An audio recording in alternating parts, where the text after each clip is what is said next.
जी नमस्कार। अगर आपने डिप्लोमा किया है तो बिल्कुल सही प्लेटफॉर्म पे हो। थोड़ा 2 मिनट भाई सुन के जाओ, और बीटेक किए हो तो निकल लो जितना जल्दी हो सकता है, आपके लिए नहीं है। हाँ, अगर डिप्लोमा करके आपने बीटेक किया है तो रुकिए, तो आपके काम की बात यहां पे होने वाली है। तो इन शॉर्ट, अगर आपने डिप्लोमा किया है मैकेनिकल में, सिविल में, इलेक्ट्रिकल में, इसी में, तो इन सभी की वैकेंसी यहां पे आई है। आईटीआई वालों की भी वैकेंसी है, इन सभी के बारे में बात करेंगे। एनएचपीसी की वैकेंसी है। सबसे अच्छी बात यह है इस कंपनी के बारे में, दो बातें आपको बताता हूं। एक तो यह है कि ये एक ऐसी पीएसयू है जो डायरेक्टली आपको जेई बनाती है, और जो बेसिक पे है बाकी पीएसयू से 2-4 हजार ज्यादा देती है। और ये एक ऐसी कंपनी है जो 9,700 के टर्नओवर पे 3,600-700 करोड़ रुपया कमा लेती है। मतलब 37 to 40% प्योर प्रॉफिट। आप कहोगे हमारा इसमें क्या फायदा है भाई, हम क्या करें, कमाती है तो कंपनी के पॉकेट में जाता है। नहीं भैया, यही तो है बात।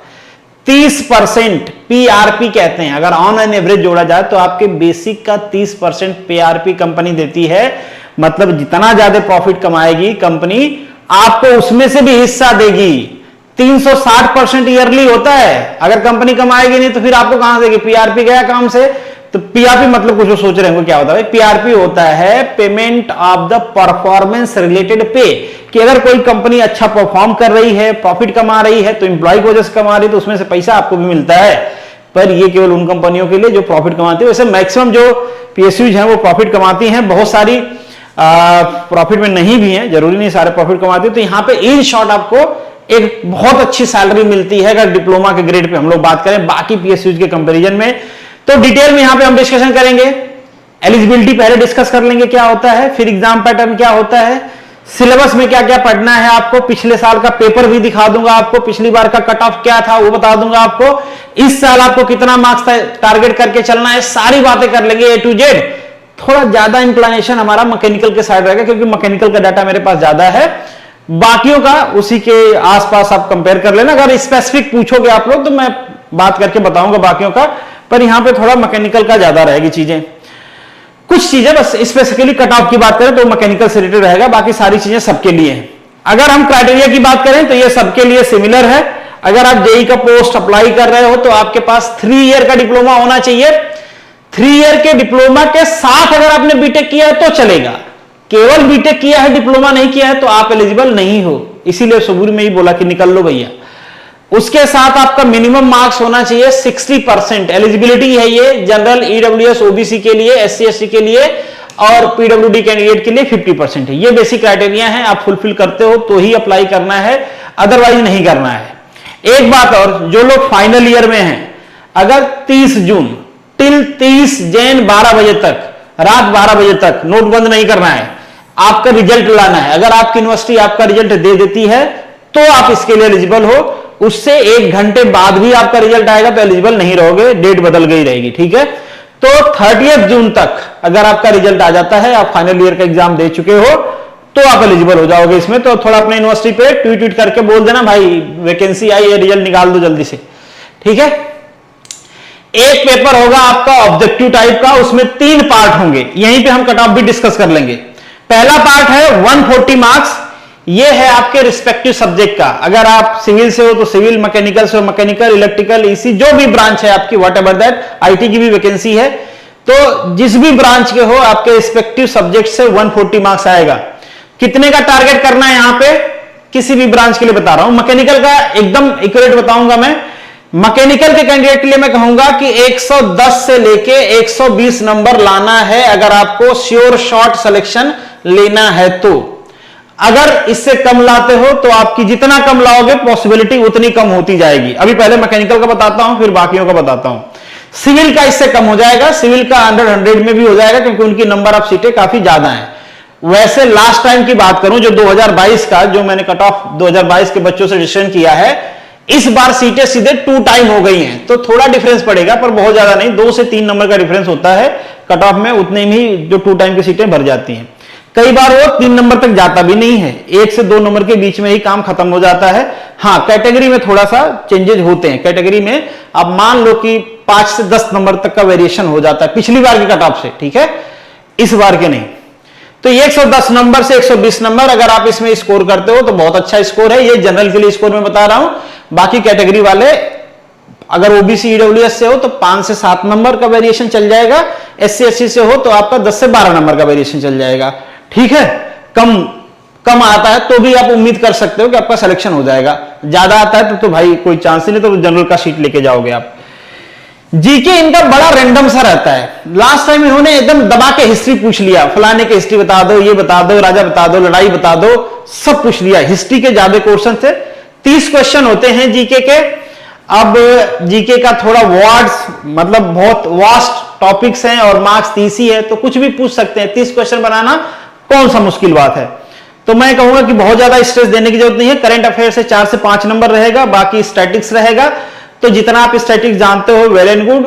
मैं हर बार रिकमेंड करता हूं कि शॉर्ट में पढ़ना होता है अगर स्टैटिक तो लूसेंट आप प्रीफर कर लीजिए। यहां पे भी वही रिकमेंड करूंगा। करंट अफेयर के लिए आप देश दुनिया की खबरें देखते रहिए, कोई यूट्यूब चैनल फॉलो कर लीजिए जो डेली शॉर्ट में कराता है। बहुत ज्यादा लंबी कहानी जो बताते हैं उनको फॉलो करने की जरूरत नहीं है, टाइम खराब करोगे आप।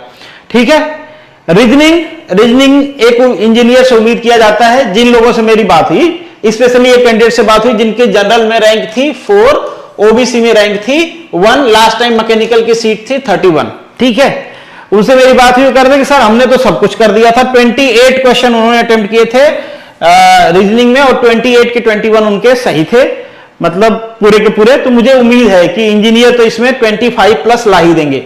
तो यहां पे मैं आपसे उम्मीद करता हूं 25 प्लस, यहां पे मैं आपसे उम्मीद करता हूं 15 प्लस।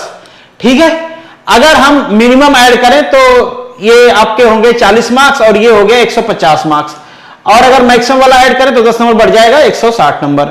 तो मैं आपको ये बताना चाह रहा हूं कि मैकेनिकल की अगर बात करें तो ये स्कोर आप कर लेते हो तो श्योर शॉर्ट आपका सिलेक्शन है। अगर ये स्कोर पे रह जाते हो आप तो सिलेक्शन हो भी सकता है, ना भी हो सकता है, डिपेंड करता है। एग्जाम का लेवल टेंस टू सेम रहता है। जब भी एनएचपीसी एग्जाम करवाती है तो बहुत ज्यादा उसकी नहीं कि भाई एग्जाम बहुत टफ आ गया तो क्या होगा, वो बनाते ही नहीं है। उनका सिमिलर जैसे पैटर्न रहता है, तो वो कोई टेंशन लेने वाली बात है नहीं। बाकी ब्रांचेस की बात करें तो सिविल इससे 10-20 नंबर कम रहेगा तो भी काम चल जाएगा। सिविल में थोड़ा कंपटीशन कम है। बाकी इलेक्ट्रिकल में इसके आसपास परफॉर्म करो आप तो ही बेहतर है। मतलब एक होता ना कि उम्मीद हो जाए जिस पे, तो इतने के आसपास रहोगे मैकेनिकल के आसपास तो ही आपका हो पाएगा। इलेक्ट्रिकल में भी वही हालत है, बस सिविल वालों का थोड़ा कम चला जाता है क्योंकि उनमें बच्चे भी थोड़े कम हैं और नंबर ऑफ सीट्स भी ज्यादा है उनकी। ठीक है, और इस बार तो काफी ज्यादा सीट है, 150 सीट है उनकी भाई। पिछली बार से सीधे 2 गुना सीट है, तो थोड़ा कट ऑफ उनका कम चला जाएगा। तो ये कुछ सीन रहा कि आपको कैसे प्लान करना है। ज्यादा फोकस आपको इस पे करना है, इसके लिए मैंने बताया आपको। और रीजनिंग के लिए बस एमसीक्यू, कौन से टॉपिक का एमसीक्यू, बस एमसीक्यू प्रैक्टिस मारो। डेली 2 घंटे 1 घंटे बना दो कि रीजनिंग के 50-60 एमसीक्यू सॉल्व कर देने हैं प्रीवियस ईयर के, किसी भी प्रीवियस ईयर का लेवल का एमसीक्यू ले लो। रीजनिंग इनका ठीक ठाक रहता है, खराब नहीं रहता। अभी मैं आपको पेपर दिखाता हूं तो आपको आइडिया लगेगा कि रीजनिंग का लेवल क्या रहता है। तो इस पेज को हमने अराउंड डिस्कस कर लिया है। और एक चीज मैं और बताते चलता हूं साथ में कि इसका जो पेपर होगा वो इंग्लिश और हिंदी मीडियम में होगा। 2 ही मीडियम है, इन्हीं दोनों में पेपर रहेगा। साथ में दिया रहेगा हिंदी और इंग्लिश में क्वेश्चन को 0.25 का नेगेटिव मार्किंग है। एक क्वेश्चन के 1 नंबर मिलेंगे। ये बेसिक चीजें हैं, आपको पता रहना चाहिए। इसी के हिसाब से आपको प्लान कर लेना है। मिनिमम कट ऑफ भी दे रखा है, तो इतना तो अब क्या ही, इतने से तो कुछ होगा नहीं। ठीक है, तो 200 का पेपर अगर मिनिमम करोगे तो 80 मार्क्स आएंगे। 80 मार्क्स पे तो सिलेक्शन होने से रहा नहीं तो कोई मतलब है नहीं 80 लाने का। तो अगर एक कट ऑफ क्वालिफाई भी कर लो तो कुछ खास फर्क पड़ता नहीं है। ठीक है, ये हो गया। अब सैलरी की बात करते हैं भाई कि आपको प्रिपरेशन करना ही क्यों चाहिए। तो 29600 ये 29,600 आपका बेसिक पे है, ये आपको पता ही होगा। बेसिक पे के बाद आपको मिलेगा डीए 42। ठीक है, पक्ष मिलेगा आपको 35%। पीआरपी मिलता है आपको 360% ईयरली, अराउंड। ठीक है, अराउंड ये 360% मिलता है। ये आप ऑन एन एवरेज जोड़ लीजिए 30% के आसपास पड़ जाता है आपको महीना आपके बेसिक का। तो ये मैंने वही बता रहा था आपको, यही शुरू में बता रहा था कि कंपनी प्रॉफिट कमाएगी तभी तो आपको पैसा देगी। प्रॉफिट नहीं कमाएगी तो कट जाएगा, काम खत्म हो जाएगा। हाँ, गवर्नमेंट रूल है, वो जो लोग एक्ट पढ़े होंगे, मैं पढ़ा भी रहा हूं दूसरे में, गवर्नमेंट रूल है कि भाई 8.33% बोनस तो देना है, चाहे कंपनी लॉस में रहे, चाहे घाटे में रहे, चाहे फायदे में रहे। बट वो उनके लिए लागू होता है जिनकी सैलरी 50,000 से कम होती है। ठीक है, एचआरए आपको मिल जाता है सिटी के हिसाब से। एचआरए में थोड़ी 2 चीजें मैं आपको बताना चाहूंगा। एचआरए में दो चीज है, अगर आप फैमिली क्वार्टर लेते हो तो 3 रूम फैमिली क्वार्टर आपको मिल जाता है, सब जगह नहीं मिलेगा, ये भी है। जहां पे वेल सेटल्ड प्लांट है एनएचपीसी के, एनएचपीसी कई सेक्टर में काम करती है, शुरू में केवल हाइड्रो में कर रहे थे, पर अभी ये सोलर और विंड में भी कई सारे प्रोजेक्ट इनके चल रहे हैं, कई सारे प्रोजेक्ट ये कई सारी कंपनियों के साथ मिलकर बना रहे हैं। तो जो नए प्रोजेक्ट है वहां पे इंफ्रास्ट्रक्चर डेवलप हुआ नहीं है, वहां पे आपको फैमिली क्वार्टर नहीं मिलेगा। जहां पे पहले से प्लांट बने हुए सब कुछ ठीक है, वहां पे तो जाके नींद लोगे तो भी काम चला जाएगा, काम नहीं करना है। वो जिससे मैं बात कर रहा था, सर क्या काम होता है, ऐसे थोड़ा कि हमको बाल्टी से टरबाइन को पानी देना होता है, तो बात सही है उनकी, कुछ काम नहीं रहता, बस आपको देखना रहता है। जहां पे प्रोजेक्ट चल रहा है वहां पे काम होता है, मतलब नए प्रोजेक्ट पे डाल दिए। जहां पे पुराना प्रोजेक्ट रन हो रहा है, पहले से चल रहा है, वहां पे आपको फैमिली क्वार्टर मिल जाएंगे, बाकी ऑफिस ऑफिस सब चीज सेटल्ड मिल जाएगी। जहां प्रोजेक्ट रनिंग है, कंस्ट्रक्शन में है, वहां पे थोड़ा भागदौड़ रहेगी, थोड़ा मेहनत ज्यादा रहेगा, ठीक है। जनरली नए बच्चे को वहीं डाल देते हैं जहां पे प्रोजेक्ट चल रहा था, कि कुछ सीखेंगे ना, ऐसे थोड़ा आज से जाके सोएंगे तो फिर तो हो गया कंपनी का कल्याण, उनको सोने की आदत पड़ जाएगी। तो ये मान के चलो कि आपका पहले पोस्टिंग, अगर कोई जैक वैक नहीं है तो पहले पोस्टिंग वैसी जगह पर होगी जहां पे प्रोजेक्ट रनिंग हो, और आपको जाना भी चाहिए। वैल्यू उसकी होती है जो सीखता है, जो कामचोर होते हैं ना उनकी value day to day degrade होती है। तो ये मैं एचआरए के बारे में बता रहा था कि अगर आप फैमिली क्वार्टर ले लेते हो तो आपको एचआरए नहीं मिलेगा। अगर आप फैमिली क्वार्टर नहीं लेते हो तो जहां आपकी फैमिली रह रही है ये वहां के हिसाब से एचआरए देते हैं, इतना ध्यान रखते हैं आपका, ठीक है। तो वहां के हिसाब से एचआरए दे देंगे, प्लस आपको एक बैचलर एकोमोडेशन मिल जाता है 2 रूम का, उसमें बाथरूम भी रहेगा, खाने की व्यवस्था, खाने की इनकी कैंटीन चलती रहती है, वो सारे एम्प्लॉय वहीं के मिलकर रन करते हैं उसको, वो जितना टोटल आता है डिवाइडेड बाय जितने एम्प्लॉय हैं वैसे कर देते हैं। कुछ हो सकता है किसी और जगह पे और व्यवस्था हो, मतलब अलग अलग प्लांट में भी कुछ चेंजेज हो, पर मैक्सिमम जगह ये सिस्टम रहता है। ये मान के चलो 100 रुपीज डाइट आपकी 3 से 4 हजार आ जाता है आपके खाने पीने का, तो वो सबको देना होता है, उसमें तो कोई प्रॉब्लम वाली बात नहीं है। ये एसी ऑफिस का भी वही चीज है कि जहां पे वेल सेटल्ड प्लांट है वहां पे ये मिल जाएगी ऑफिस, जहां पे नहीं है वहां पे नहीं भी मिलेगी। गाड़ी मिल जाती है। अब जिनसे मेरी बात हो तो कहते सर हमको तो इनोवा दे दिए थे, हमारे यहाँ तो एम्प्लॉय कम थे, 30 ही लोग थे उनका, तो उस बात पे डिपेंड करता है कि मान लो कहीं पे भेजेगा आपको काम के लिए तो गाड़ी से भेजेगा, पैदल तो दौड़ाएगा नहीं। गाड़ी की अवेलेबिलिटी पे भी होती है, अगर कंपनी के पास वहां पे कार अवेलेबल है तो मिल जाएगी, नहीं तो भेजते हैं तो वो जो टीए बनता है वो तो चीजें देते हैं। डीए ट्रेनिंग में भी देते हैं, 6 महीने की 3 महीने की जो ट्रेनिंग देते हैं वो हो सकता है शुरू में दें या कुछ दिन बाद में दें। वो आपकी हरियाणा शायद कोई सिटी का नाम है, मैं भूल गया, वहां पे होती है आपकी पावर ट्रेनिंग इंस्टीट्यूट है, नियर अबाउट सबकी वहीं पे होती है, आपकी भी वहीं पे होगी, ठीक है। तो ये कॉर्पोरेट ऑफिस भी उनकी वहीं पे है, उसमें बहुत सारे एम्प्लॉय हैं, बहुत सारे लोग पहले पोस्टिंग कहीं पे रहती है, जुगाड़ लगा के वहां पे ऑफिस में आ जाते हैं। तो ऐसा भी होता है, सबके साथ नहीं होता, नहीं तो पावर प्लांट कौन रन करेगा, सारे ऑफिस में बैठ के पंखे की और एसी की हवा खाएंगे तो पावर प्लांट कौन चलाएगा। तो अल्टीमेटली ये सारा पूरा सीन है।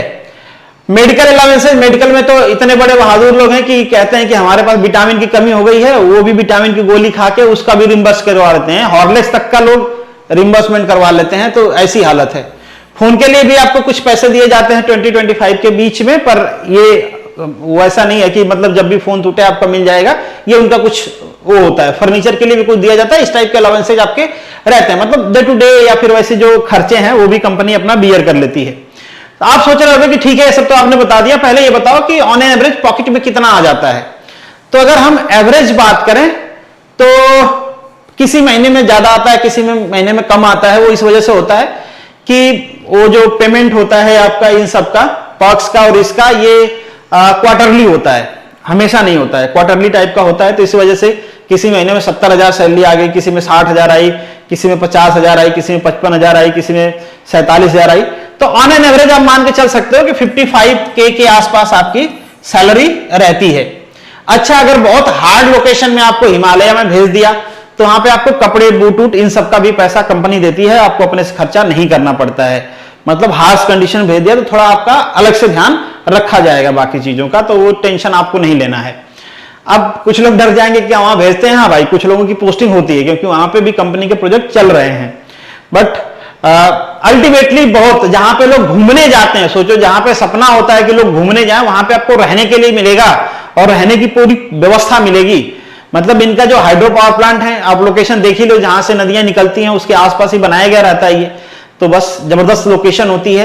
हालांकि अब सोलर और विंड इसमें भी एक्सपेंशन कर रहे हैं, तो धीरे धीरे पोस्टिंग उसमें भी कुछ लोगों की होगी, इसी वजह से ये रिक्रूटमेंट्स भी आ रहे हैं कंटिन्यूअसली।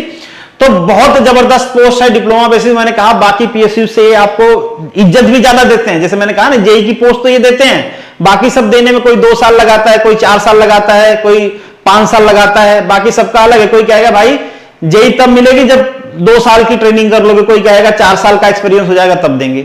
तो वो वर्कमैन की पोस्टिंग दे देंगे आपको, मगर ये जेई की देंगे। तो इज्जत भी देते हैं, पैसे भी देते हैं, लोकेशन भी देते हैं। हाँ, थोड़ी ये फैमिली कंडीशन के हिसाब से आप कह सकते हो कि मतलब उतनी फैमिली लाइफ नहीं है। अगर इनके पावर प्लांट में आपकी पोस्टिंग हो गई तो ये बात बिल्कुल ठीक है। तो आप अपने हिसाब से देख लेना। अगर एकदम वो बीबी के पल्लू वाला मूड है तो मत जाना। मतलब आपको मतलब वो हर्ट करने के लिए नहीं कह रहा हूं, मतलब ये कह रहा हूं कि भाई अगर मान लो कि ऐसा हो कि एकदम से फैमिली सीकर हो तो नहीं जाना। और वो एकदम साधु टाइप की प्रवृत्ति है कि नहीं तो मैं हिमालय में चलूंगा, ओम नमः शिवाय करूंगा, आवाज गूंजेगी फिर वापस आएगी, वो वाला माहौल हो तो जा सकते हो। ठीक है, बुक्स की बात कर लेते हैं। थोड़ा पढ़ाई लिखाई करोगे तभी तो ओम करोगे, ऐसे थोड़ा करोगे भाई हलवे में तो मिलेगी नहीं नौकरी। तो YCT लेवल की डिप्लोमा की बुक आती है जो मुझे ठीक लगती है। ठीक है, एक्सप्लेनेशन ठीक दे रखा है, इन्होंने समझा रखा है, बातों को ले सकते हो। और कुछ ज्यादा प्रैक्टिस करने चाहते हो तो SSC JEE का जो एग्जाम होता है उसके प्रीलिम की बुक आती है, प्रीवियस ईयर सोल्यूशन। कोई कहे हम मॉक टेस्ट दे रहे हैं, नहीं लेना है, केवल प्रीवियस ईयर ही लेना है। तो प्रीवियस ईयर सोल्यूशन ले सकते हो आप, बहुत सारे हैं पब्लिशर, ले सकते हो। इंजीनियर्स इंडिया लिमिटेड की मैंने देखा कि बच्चों ने बताया, मैंने तो नहीं देखा है उनकी बुक, पर बच्चे बताते हैं ठीक दे रखा है एक्सप्लेनेशन। अगर आपके आसपास बुक पे अवेलेबल है बुक स्टॉल पे तो आप देख के ले सकते हो। बाकी अगर आपके पास किसी पब्लिशर की बुक है तो जरूरत नहीं परचेज करने की, उसी को प्रैक्टिस करिए दिल लगा के। ऐसा नहीं कि मैंने यहां पे ये बोल दिया तो वही पढ़ूंगा, ऐसा नहीं करना है भाई। क्वेश्चन अराउंड सब में सेम रहता है, कॉपी पेस्ट वाला मैटर होता है, तो ज्यादा टेंशन लेने की जरूरत है नहीं। अच्छा, यहां का तो मैटर खत्म हो गया। अब आपको पेपर दिखा देता हूं। आप कहोगे देखो ये क्वेश्चन नंबर 1 है, अरे वाह ये तो एनजीटी वाला है, मतलब जो एक्ट पढ़े होंगे, देखो एक्ट भी आ रहा है, देख रहे हो ना, जो आरटीओ वाले एक्ट पढ़ते हैं या फिर आईटीबीपी वाले पढ़ रहे हैं, तो इस टाइप की चीजें भी आती हैं। अब कुछ चीजें तो हैं जो आप आसानी से कर सकते हो, बड़ा मुश्किल नहीं है। ठीक है, ये जीके वाले क्वेश्चन है, थोड़ा सा आप इसको देखना है। ये मैं आपको शेयर कर दूंगा टेलीग्राम चैनल पे, तो वहां पे आप ज्यादा अच्छे से देख पाओगे। यहां तो बस ऐसे ही दिखा रहा हूं आपको। अच्छा, ये जीके वाले आपको पता चल गया किस टाइप के क्वेश्चंस आ रहे हैं। थोड़ा सा वीडियो को पॉज करके पेपर में दे दूंगा तो वहां से आप देखो, कोई प्रॉब्लम वाली बात है नहीं। ठीक है, ये आपके क्वेश्चन है और नीचे आते जाइए, ये आपके हो जाएंगे 30 क्वेश्चन। इसके बाद आपकी रीजनिंग आ जाएगी। तो रीजनिंग भी आप आइडिया लगा सकते हो कि कैसी है। देखिए ये रीजनिंग वाले क्वेश्चन आपके स्टार्ट हो गए। तो रीजनिंग के लेवल भी ठीक है, बहुत खराब नहीं है और बहुत टफ भी नहीं कि आप नहीं कर पाओगे, मतलब एवरेज रीजनिंग है। अगर आपने प्रैक्टिस किया है तो आसानी से कर सकते हो, पर हाँ प्रैक्टिस करना पड़ेगा। एकदम ऐसे खुद को मान लोगे कि इंजीनियर हमको तो सब आता है, तो फिर पेपर में हवा निकल जाएगी और फिर पंचर टायर की तरह रोड पे फैल जाओगे, फिर सारा चीज पता चल जाएगा वहीं पे कि हाँ मुझे बहुत आता है। तो इन शॉर्ट कहने का मतलब है कि आपको प्रैक्टिस करके जाना है। ठीक है, आकृति वाले सवाल थोड़े ज्यादा पूछ रखे हैं तो थोड़ा आप भी कर लेना, और जो बैंक वाले टाइप के पूछते हैं ना तो वो थोड़ा आप कर लेना प्रैक्टिस। ये आपके हो गए रीजनिंग वाले क्वेश्चन। रीजनिंग ही है, एफटी गलती से नहीं पढ़ लेना है। हाँ, एफटी के क्वेश्चन नहीं पूछे जाते हैं, तो ज्यादा दिमाग लगा के एफटी में नहीं घुस जाना है। ये रीजनिंग हो गए। ये आपके टेक्निकल है। टेक्निकल देखो वन लाइनर है, सारे वन लाइनर है। ठीक है, पर वन लाइनर है, ठीक ठाक क्वेश्चन है। फंडामेंटल आपका क्लियर है तो कर पाओगे, और बहुत सारे बिना फंडामेंटल वाले भी हैं, स्ट्रेट फॉरवर्ड डाटा भी पूछा है। तो इन शॉर्ट मैं आपको लास्ट में दूंगा। एक चीज और बताना चाहूंगा इसके बारे में कि कुछ मिक्स भी पूछता है, जैसे मैकेनिकल में सिविल का डाल देगा, इलेक्ट्रिकल का डाल देगा, और भी ब्रांचेज का कुछ क्वेश्चन डाल देता है। उसी तरीके से इलेक्ट्रिकल वालों में भी डालेगा मिक्स, उसी तरीके से सिविल वालों में भी डालेगा मिक्स। तो ये जो होता है ना कि फर्स्ट ईयर में आप पढ़ते हो element of mechanical engineering, element of electrical engineering, वहां वाले क्वेश्चंस रहते हैं, तो वो थोड़ा रिवाइज कर लेना। वो डिफरेंस क्रिएट करता है। वो 20 से लेकर 30 क्वेश्चन वैसे हो सकते हैं, थोड़ा वेरिएशन रहता है उसमें। तो कई बार ये दिखता है कि भाई ये तो हमको सिविल वाला पेपर तो नहीं मिल गया, डैम के कंस्ट्रक्शन से रिलेटेड। और मैकेनिकल की मैं बात करूं तो थोड़ा सा फ्लूइड मैकेनिक्स पे इससे देके पढ़ लेना, टरबाइन पंप फ्लूइड के बारे में से पूछा तो हर जगह से है। कास्टिंग को मैंने देखा कि थोड़ा पूछ रखा है, आसान आसान क्वेश्चन, वेल्डिंग से पूछ रखा है। तो ये चीजें मतलब इन शॉर्ट हमको तो कुछ आइडिया रहता है कुछ क्वेश्चन का कि यहां से आते हैं, पर कुछ क्वेश्चन ऐसे हैं जो आपको पढ़ने के बाद ही आएंगे, तो वो पढ़ना है। ठीक है, ये देखिए, ये मैं एक बार स्लाइड कर देता हूं इन शॉर्ट। देखो ये मैं कह रहा था, अब ये देखो, ये ऐसे कई सारे क्वेश्चन है, अब ये नजर में आ गया तो दिखा देता हूं। जैसे ये क्वेश्चन है, अब मतलब ये क्या है, वो जो 12th पढ़ेगा तो वो मान लो, या तो एलिमेंट ऑफ इलेक्ट्रिकल इंजीनियरिंग मान लो, क्या ही फर्क पड़ता है। ऐसे सिविल के भी कुछ क्वेश्चन होंगे, ठीक है। अब मैं थोड़ा सा, जैसे ये भी देख लो, ये भी देख लो, ये भी देख लो, ये इलेक्ट्रिकल का ही है, तो इस टाइप के क्वेश्चन रहेंगे आपके एग्जाम में। ऐसे ही सिविल वालों में मैकेनिकल के कुछ क्वेश्चन रहेंगे, जनरली वो मैकेनिक्स वाले रहेंगे, ठीक है। सिविल के इलेक्ट्रिकल के भी मिक्स टाइप के रहते हैं, सारे ब्रांचेज में मिक्स टाइप के रहते हैं, तो आपको थोड़ा basic element of mechanical, element of electrical, ये सब कर लेना है, ठीक है। तो इस तरीके से कर करके, जैसे मैं स्लाइड कर रहा हूं वैसे आपको टिक मार्क करके स्लाइड करना है, ऐसे मेरी तरह स्लाइड नहीं करना है।